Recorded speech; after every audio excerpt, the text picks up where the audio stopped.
Со вас Славица Арсова. Добар ден и добре дојдовте. На почеток гледаме кои настани го одбележаа денот. Случајот онкологија влегува во судска фаза. Кривичен го прифати обвинението. 12 повредени од пулс се уште на болничко лекување. Еден во тешка состојба. Власта уверува дека повредените ги имаат сите услови за третман. Софија попушта во реториката, но не и во условите. Договореното за ЕУ останува императив. Лобирањето под лупа ден по одложеното гласање во Европскиот парламент. Вреди се приближува кон одлука. Изборниот модел со една изборна единица добива се поширока поддршка и може да стане новата формула за политичка застапеност. Македонија во неславниот европски врв, 11 годишни момчиња најчести жртви на врсничко насилство. НАТО ја крива летвичката на безбедноста, 5% од БДП за одбрана. За влегувањето на случајот онкологија во судница, во живо во овие вести, останете со нас, почнуваме.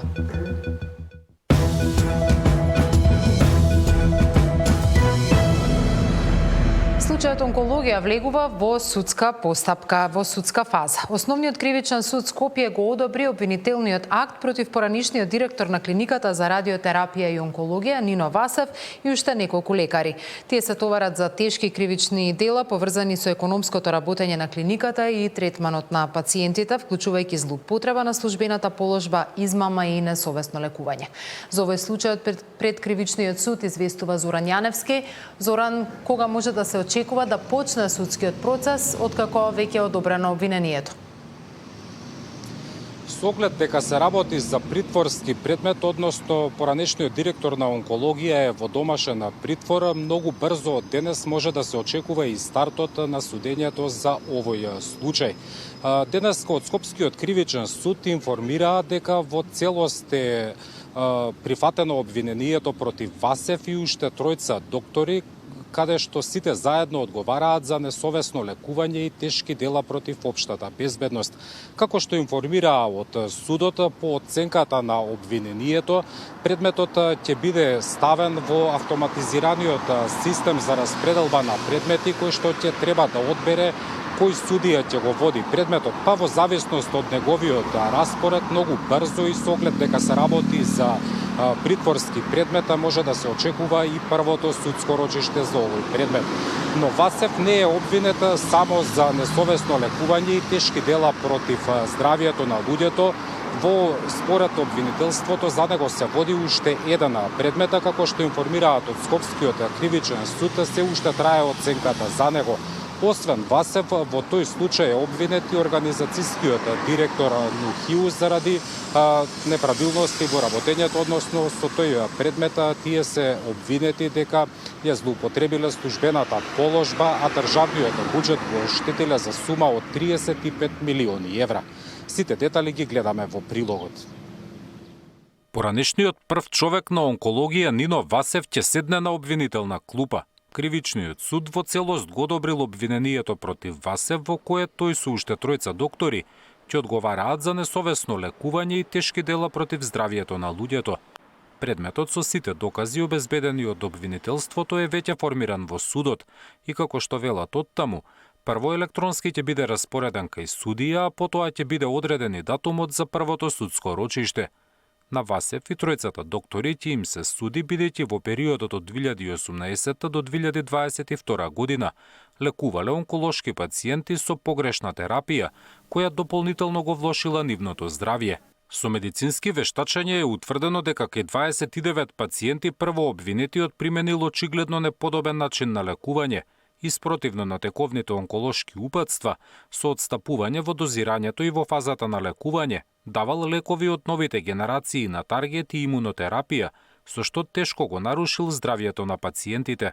Обвинителството го гони Васев и за проневера во службата. Заедно со организацијскиот директор Нехат Нухи, наместо за пациентите, дел од терапијата ја присвојувале за себе, па државниот буџет го оштетиле за сума од 35 милиони евра.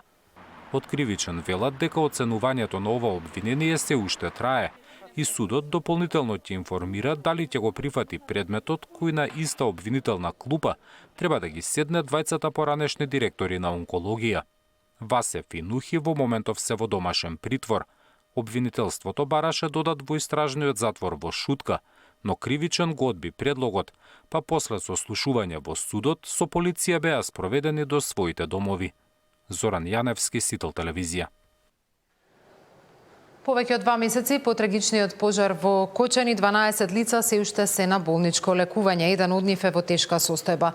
Од вкупно повредените, 7 се лекуваат во странство, а останатите во домашните клиники. Властите уверуваат дека сите потреби за нега се покриени, иако дел од повредените реагираа преку социјалните мрежи дека не добиваат соодветна грижа. 81 ден по големата трагедија во Кочани, 12 повредени се уште се на болничко лекување. 7 пациенти се во странство, еден од нив и понатаму е во тешка состојба, а 5 се хоспитализирани на клиниката за пластична хирургија и во Аџибадем Систина, информираше директорот на Фондот за здравство на трибината во владата. Кочани е нашиот приоритет. За реакциите на социјалните мрежи од дел од повредените, дека државата не води доволно грижа и не набавува материјали за медицинска нега. Здравствените власти велат дека сите потреби во болницата биле покриени.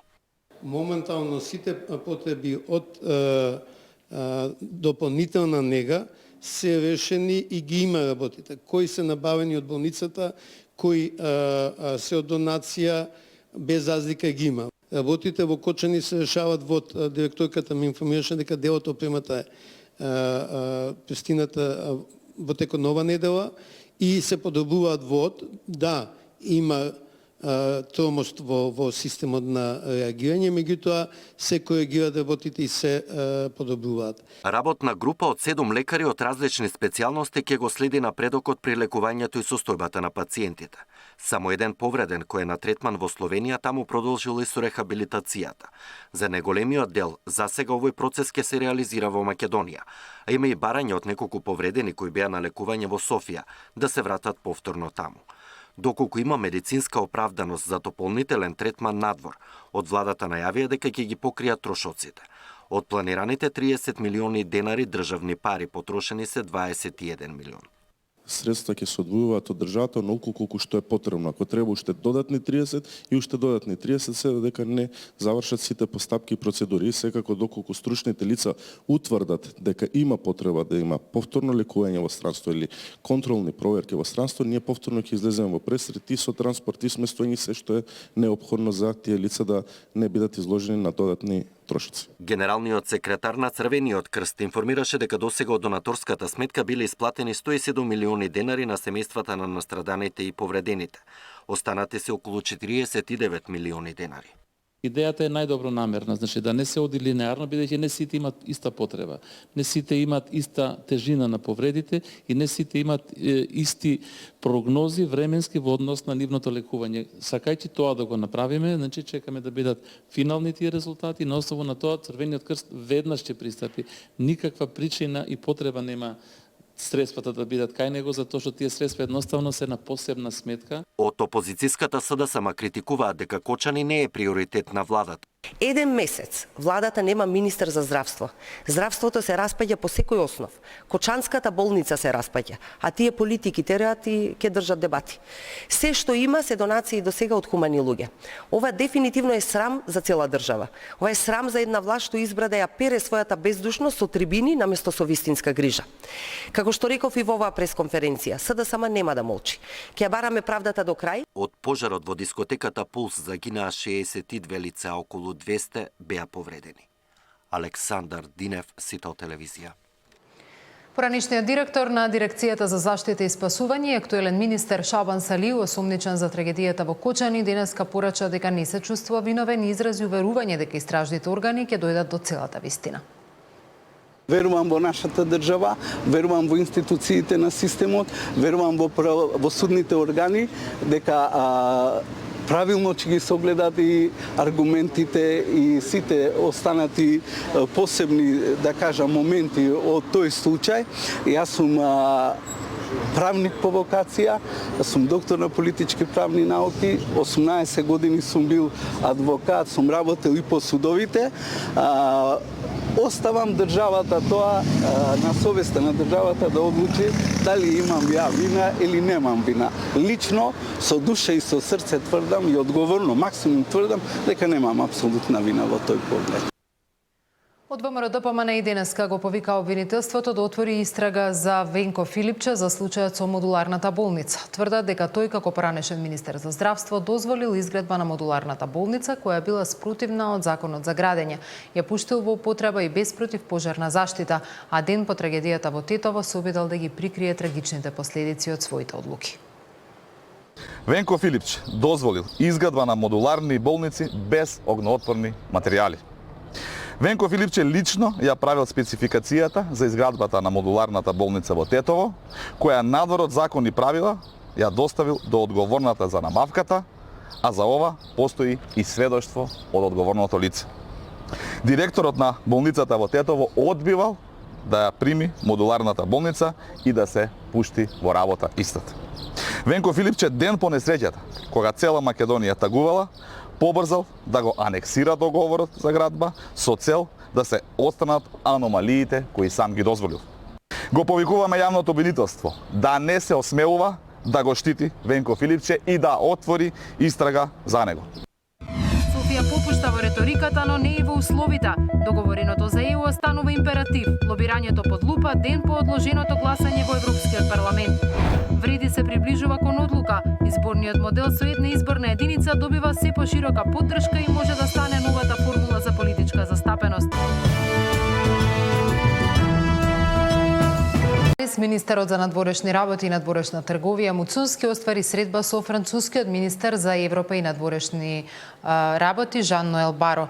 Двајцата министри изразија задоволство од билатералните односи и се заложија за продлабочување на политичката и економска соработка, особено преку партнерство меѓу владите и бизнис заедниците. Муцунски се заблагодарил за поддршката од Франција по трагедијата во Кочани и за принципиелната поддршка на европскиот пат на земјата. Примарната цел на политичкиот дел од посетата е афирмирање на добрите билатерални односи помеѓу двете држави, но и разговори за она што можеме да го правиме подобро.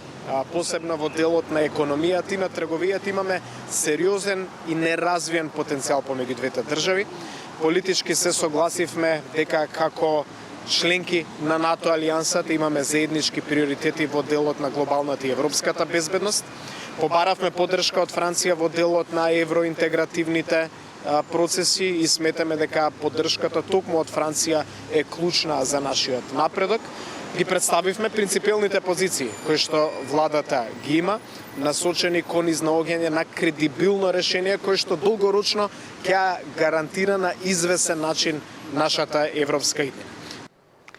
Интерпелацијата за председателот на Уставниот суд, право или пресадан? Од собранието порачуваат се што е во рамки на Уставот и деловникот ќе биде процесирано без одстапки. Според собранискиот спикер, иницијативите на пратениците се уставно загарантирано право, а неговата обврска е да постапува исклучиво законски и непристрасно. СДСМ најави дека нема да ја поддржи интерпелацијата за Костадиновски поднесена од ДУИ. Секој пратеник има право да покрене интерпелација за работата на секој носител на јавна функција, порачуваат од собранието, откако ДУИ поднесе интерпелација за председателот на Уставниот суд Дарко Костадиновски. Но дури и да помине, интерпелацијата нема да значи ништо повеќе од политички чин, без правна тежина и без моки да влие врз мандатот на Костадиновски. Уставен судија не може да биде разрешен од ниту една политичка институција. Сепак од собранието велат дека се придржуваат до процедурите. Но во пракса овие процедури во ваков случај повеќе служат за политичка демонстрација, отколку за институционална одговорност. Секоја иницијатива поднесена од страна на пратениците, доколку е во согласност со Уставот и деловникот и законите, ќе биде процесирана со целосно почитување на законите и демократските стандарди. Обезбедувањето на легалитетот и заштитата на институционалниот интегритет на собранието не представуваат само обврска, туку и темелен принцип на визијата на председателот за одговорно владење, соопшти од собранието. Од СДСМ се изјаснија дека нема да ја поддржат интерпелацијата за Костадиновски. Председателот не го избира собранието, туку се бира од страна на уставните судии. Оттаму ниту правно формално ова иницијатива не е издржана. Покрај ова сметаме дека таа може да се искористи исклучиво за дневно политички цели од страна на оние кои иницираат. Уставниот суд треба да работи согласно Уставот и да ги спроведува сите иницијативи согласно законите, велат од опозицијската партија. Власта се уште е без коментар за интерпелацијата поднесена од ДУИ, но тие и претходно смета дека оваа пратеничка група бара начин да влијае врз работата на Уставниот суд. Интерпелацијата на ДУИ е реакција на, како што велат, на вредливиот однос на Костадиновски кон албанскиот јазик и законот за јазици. Го обвинуваат дека го прекршил уставот со јавни дисквалификации на законот и дека довел во заблуда Венецијанската комисија, представувајќи го албанскиот како малцински, а не како јазик на немнозинската заедница. Тамара Дичевска, Сител телевизија. Вреди најавува унифициран став и конкретен предлог за изборната реформа. Вице-премиерот Изет Меджити најави дека до утре коалицијата ќе соопшти дали ќе го поддржи моделот со една изборна единица за кој се залагаат помалите партии. Според него коалицијата е стабилна, а се работи и на зголемување на парламентарното мнозинство. Вреди ќе има унифициран став и конкретен предлог за промена на изборниот модел, најавува вице-премиерот Меджити, кој е еден од лидерите на албанскиот партнер во владата. Одлуката за тоа дали е прифатлива една изборна единица, како што предлагаат помалите партии, треба да биде соопштена најдоцна до утре. Ќе имате предвид дека во Влен има 4-5 политички субјекти, во минатото имаше различни размислувања, но како идеја, мислам, ќе имаме став денови, значи, унифицира. Меджити тврди дека по потресите со таравари и неколку месеци пред локалните избори, владината коалиција е стабилна, па е најави изголемување на мнозинството. Не исклучи дури ни преговори со Мендух Тачи, кој сега е во коалиција со ДУИ. Има најави, се работи, значи, и се зголемува мнозинство. А со кога разговарате? Па ќе бидете известени, мислам, во принцип со пратеници од Европскиот фронт. Додека најголемиот владин партнер се уште тактизира, помалите партнери на ВМРО-ДПМН застануваат зад предлогот за една изборна единица или пак за изборен модел со загарантирани места за помалите етнички заедници. Шабан Сали од демократските сили на ромите потврдува дека таков изборен модел ќе им донесе на оваа етничка заедница дури тројца пратеници, наместо ниеден како сега. Апсолутно таквиот модел го прифаќаме. Тоа е одличен модел за помалите етнички заедници, за помалите политички партии да можат да се интегрираат, односно да излезат сами, да добијат своји пратеници и преку своји пратеници да коалицираат со она партија која најповеќе има пратеници, односно да партиципираат во власта. Салиу најави дека коалицијата со Мицкоски од централно ниво ќе продолжи и за локалните избори. Идејата за една изборна единица пред секои избори ја иницира Демократски сојуз и Либерал-демократската партија, но засега тоа не дава резултат. По последната нивна најава за измени во изборниот законник, неголемата парламентарна партија ВМРО-ДПМН даде поддршка за една изборна единица, но со право да гласа и диаспората. И во опозицијската СДСМ се подготвени да се разговара за идејата, но условуваат измената да се направи со општ политички консензус. Генерално против идејата досега беа албанските партии. Тие, зависно од тоа дали се во власт или опозиција, предлагаа од 3 до 8 изборни единици, наместо сегашниот изборен модел со 6 изборни единици. Катерина Нишкова, Сител телевизија.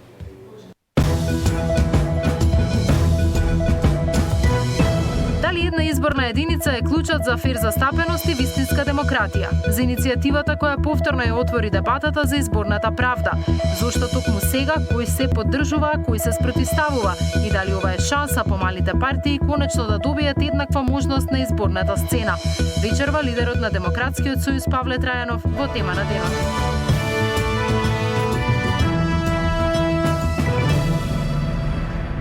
Стабилен курс, ниска инфлација и сигурни заштеди. Ова е визијата на новиот гувернер на Народната банка Трајко Славевски. Во своето прво интервју по назначувањето, дадено за МИА, тој нагласи дека фиксниот девизен курс останува клучен столб на монетарната политика како предуслов за идно воведување на еврото и предвидлива економска средина. Само ниска и стабилна инфлација која што нуди предвидливост и за граѓаните и за бизнисот може да биде основа и поддршка на развојните политики во иднина кои што ќе обезбедат стабилен раст, посакуван раст на македонската економија. Било какво размислување или помисла на промена на паритетот на националната валута може да предизвика, ние сме свесни да тоа многу поголема штета одошто корист. Не може да имате никаква корист, затоа што било каква корекција на курсот уште наредниот ден во отворена економија, прилично увозна зависна економија, ќе ги подигне цените на нивоа кои што во однос на претходно изразени во евра би биле на некој начин приспособени. ЕСМ и во следните 6 месеци ќе продава струја на Евана по иста цена. Државни електрани ќе ги покријат и сите планирани количини. Евана Хом, како универзален снабдувач на електрична енергија, на тендерот за набавка на електрична енергија за задоволување на потребите на корисниците за периодот јули-декември 2025 доби најповолна понуда од АД ЕСМ со купопродажна цена на електричната енергија од 62 евра за мегават час за покривање на 100% од купно планираните количини, велат од компанијата. Оттаму посочуваат дека во следниот период ќе пресметаат и финалната цена на струјата по однапред утврдени параметри и под комплетен надзор на регулаторната комисија за енергетика. Македонија меѓу првите 10 земји во Европа со највисок процент на врсничко насилство, покажува најновиот национален извештај. Особено загрижувачки е што најчести жртви се 11 годишни момчиња. Истражувањето опфатило над 145.000 ученици од 140 училишта, а предмет на анализа биле адолесценти на возраст од 11, 13 и 15 години. Македонија е во топ 10 земји каде е регистриран најголем процент на врсничко насилство. Најновиот национален извештај покажува дека најчесто жртви на булинг во нашите училишта се 11 годишните момчиња. Предмет на истражување биле адолесценти на 11, 13 и 15 годишна возраст. Сите деца во нашата земја, без оглед на нивната позадина од која што потекнуваат, без оглед дали се момчиња или девојчиња од различен социоекономски статус, се изложени на никаков вид на насилство или во улога на жртви или во улога на оние кои што го прават насилството. Ова истражување покажало дека насилниците обично се деца кои веќе претрпеле некаков вид на насилство од околината или во семејството. Во МОН изминатава година пристигнале вкупно 48 пријави, од кои позитивно решени се 28. По-конкретно се прашани учениците некако по-операционализирано, со кои видови на малтретирање уствари они ги доживеале.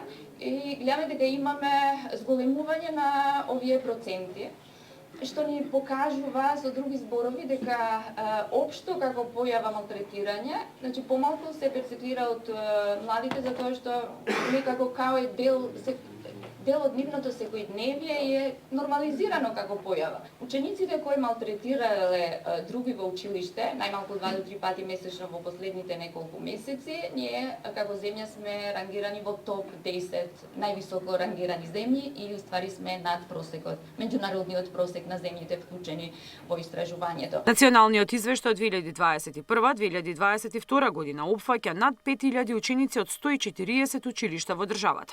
Податоците беа презентирани од стручен тим кој работи на истражувањето во соработка со представници на Обединети нации и делегацијата на ЕУ во Македонија.